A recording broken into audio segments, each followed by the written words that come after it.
നിന്നെ പ്രേമിക്കുന്നു മാൻകിടാവേ, നെഞ്ചിൽ പാതി പകുത്തു തരൂ, മനസ്സിൽ പാതി പകുത്തു തരൂ മാൻകിടാവേ, ഞാൻ നിന്നെ പ്രേമിക്കുന്നു മാൻകിടാവേ. അയ്യോ, ഇതാര് ഗ്രേസിയാ? പണിക്കരുടെ കാലത്ത് നല്ല മൂഡിലാണല്ലോ. അവളെ എന്തോ മാർക്കറ്റിലെ ക്ലബിലെ എങ്ങോട്ടാ പോയിരിക്കുക? വെറുതെ അല്ല, രാവിലെ തന്നെ പാട്ടൊക്കെ വന്നത്. ഗ്രേസി, എന്നെ അങ്ങനെ അത്ര കൊച്ചാക്കിയൊന്നും വേണ്ട. ഞാനൊരു വര വരച്ച അതിന്റെ അപ്പുറം പോകൂല കമലു. അത് ശരിയാ, പക്ഷേ മിസ്സിസ് പണിക്കർ നിന്നെടുത്ത് വരക്കണമെന്ന് മാത്രം. പിന്നെ എന്തൊക്കെയുണ്ട് ഗ്രേസി വിശേഷങ്ങള്? അതെ, ഈ വരുന്ന ഞായറാഴ്ച എന്റെ ബർത്ത്ഡേയാ. അതിന് നിങ്ങൾ രണ്ടുപേരും ക്ഷണിക്കാൻ വന്നതാ. ഗ്രേസിയുടെ എത്രാമത്തെ ബർത്ത്ഡേയാ? അതെ, സ്ത്രീകളോട് വയസ്സ് ചോദിക്കരുതെന്നാ പ്രമാണം. എന്നാലും ഞാൻ പണിക്കരായിട്ടാണ് പറയാം. എനിക്ക് 22 വയസ്സായി. 22? സത്യം പറഞ്ഞ എന്റെ ഗ്രേസി ഞാൻ 18 വയസ്സേ പ്രതീക്ഷിച്ചിട്ടുള്ളൂ. അതൊക്കെ പോട്ടെ, എന്റെ ബർത്ത്ഡേക്ക് പണിക്കരായിട്ട് എനിക്ക് എന്ത് സമ്മാനം വാങ്ങി തരാൻ പോണേ? ഗ്രേസിക്ക് ഞാൻ ബർത്ത്ഡേക്ക് ഒരു അടിപൊളി ബർത്ത്ഡേ കേക്ക് വാങ്ങിച്ചു തരുന്നു. എനിക്ക് ബർത്ത്ഡേ കേക്ക് ഒന്നും വേണ്ട. അല്ലെങ്കിൽ ഈ ഇടയ്ക്കായിട്ട് പണിക്കരായിട്ട് എന്നോട് ഒരു സ്നേഹവും ഇല്ല. ഞാൻ പണിക്കരാട്ടിനെ വല്ലപ്പോഴും ഒക്കെ അല്ലേ ബുദ്ധിമുട്ടിക്കാറുള്ളൂ. വല്ലപ്പോഴും ഒക്കെ ബുദ്ധിമുട്ടിച്ചിട്ട് തന്നെ എന്റെ വീടിന്റെ ആധാരമൊക്കെ ബാങ്കില. നീ ഇങ്ങനെ എന്നും എന്നെ ബുദ്ധിമുട്ടിക്കാൻ പോയ എന്റെ അവസ്ഥ എന്താവും എന്റെ ഗ്രേസി?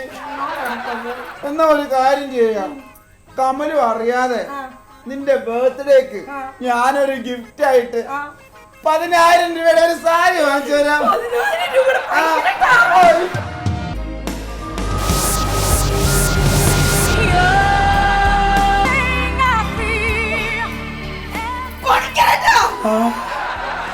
കമലു എന്താ ഇവിടെ?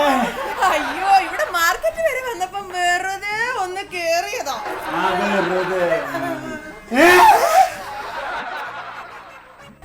ഹായ് ഗ്രേസി, എന്തൊക്കെയുണ്ട് വിശേഷം? സുഖം തന്നെ ആയിരിക്കുമല്ലോ അല്ലേ? അതെ, മിസ്സിസ് പണിക്കർ തെറ്റിദ്ധരിക്കരുത് കേട്ടോ.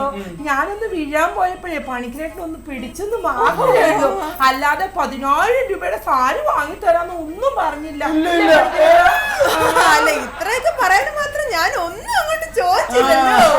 അല്ല, മിസ്സിസ് പണിക്കറിന് ഇതിന്റെ പേരില് പണിക്കരായിട്ടിനോട് ഒരു തെറ്റിദ്ധാരണ ഉണ്ടാവില്ല, അതുകൊണ്ട് പറഞ്ഞതാ.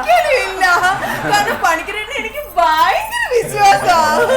പിന്നെ ഞാൻ വന്നതേ അടുത്ത സൺഡേ എന്റെ ബർത്ത്ഡേ ആണ്. രണ്ടുപേരെ ക്ഷണിക്കാൻ വേണ്ടി വന്നതാ. തീർച്ചയായും വരണേ. തീർച്ചയായിട്ടും വരും ഗ്രേസി. പിന്നെ നമുക്ക് വൈകിട്ട് ക്ലബിൽ കാണണം കേട്ടോ. ഓക്കെ ഓക്കെ, ബൈ ബൈ പണിക്കരട്ടോ. Bye, see you, tata, bye bye, see you.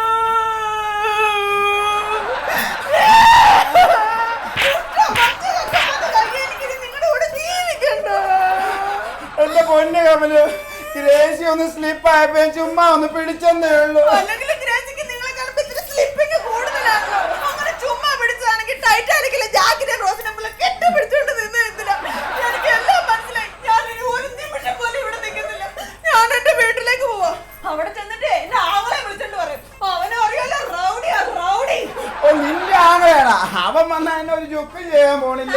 മോനെ വരുമ്പോ അറിയാം. അറിയാത്ത പണിക്കരെ ചൊറിയുമ്പോ അറിയൂ. Is it true? ആ പൂവാല സുരേഷ് പിന്നെയും വിളിച്ചു. വിളിച്ചല്ലേ? 1.5 മാസം കൊണ്ട് തുടങ്ങിയ ശല്യമായത്.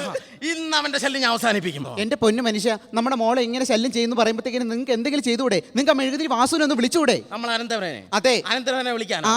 അങ്ങനെ ഒരു കാര്യം ചെയ്യാം. അവനെ വിളിച്ചു കഴിഞ്ഞാൽ അവൻ പെട്ടെന്ന് വന്ന് വിളിക്ക് മെഴുകുതിരി വാസുവായിട്ടിനെ വിളിക്ക്. അയ്യോ വേണ്ട വേണ്ട വേണ്ട, മെഴുകുതിരി വാസുവിനെ വിളിച്ചാലേ വാസു വന്ന് വാസു അവനെ കൊല്ലും. കൊല്ലട്ടമ്മേ, കൊല്ലത്തമ്മേ. പിന്നെ വിളിക്കാം. ആദ്യം മെഴുകുതിരി വാസുവിനെ വിളിക്കാം. ഹലോ, മെഴുകുതിരി വാസു അല്ലേ? അതെ. ഓരോ ഞാനാടാ, അമ്മാവനാടാ. എന്താ അമ്മാവാ? എവിടേക്കാടാ നീ? നമ്മുടെ മിനിമോക്കെ ചെറിയൊരു പ്രശ്നം. അവളിങ്ങനെ പുറത്തോട്ടൊക്കെ ഇറങ്ങി കിടക്കുമ്പോൾ നമ്മുടെ ഈ തെക്കേതിലെ ഈ ചാരുവാറ വിനോദുണ്ടല്ലോ, ആ ഭയങ്കരമായിട്ട് ശല്യം ചെയ്യുന്നുണ്ടാവും. മോനൊന്ന് ഹാൻഡിൽ ചെയ്ത കേട്ടോ അത്. ശരി ശരി ശരി അമ്മ. ഇപ്പൊ പഴയ പോലെ എനിക്ക് റേറ്റൊക്കെ ഇച്ചിരി കൂടുതലാണ്. റേറ്റൊന്നും പ്രശ്നമല്ല. 2.5 ലക്ഷം രൂപയാണ് ഞാൻ സാധാരണ ഇങ്ങനെയുള്ള കേസിനൊക്കെ വാങ്ങുന്നത്.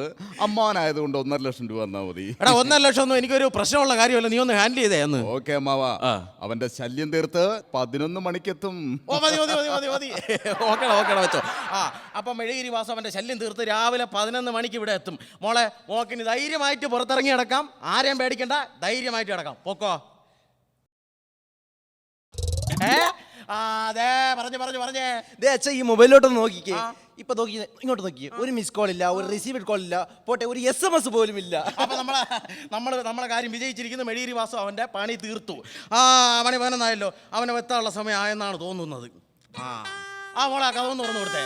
എടീ മെഴീരി വാസു വന്നു കഴിഞ്ഞാൽ ബാക്കി കൊടുക്കാനുള്ള ക്യാഷൊക്കെ അറേഞ്ച് ചെയ്താൽ മതി. ചായയും കാപ്പിയും ശരിയാക്കാന്നേ. ചിക്കനൊക്കെ പൊരിച്ചു വെച്ചിട്ടില്ലേ, അതൊക്കെ എടുത്ത് കൊടു പെട്ടെന്ന്. എന്റെ പൊന്നു മനുഷ്യൻ, ഞാൻ അവനെ മര്യാദയ്ക്ക് കണ്ടിട്ട് പോലും ഇല്ല. പിന്നെ. അതൊക്കെ എനിക്ക് അറിയാവുന്നല്ലേ. നമസ്കാരം മരുമകനെ.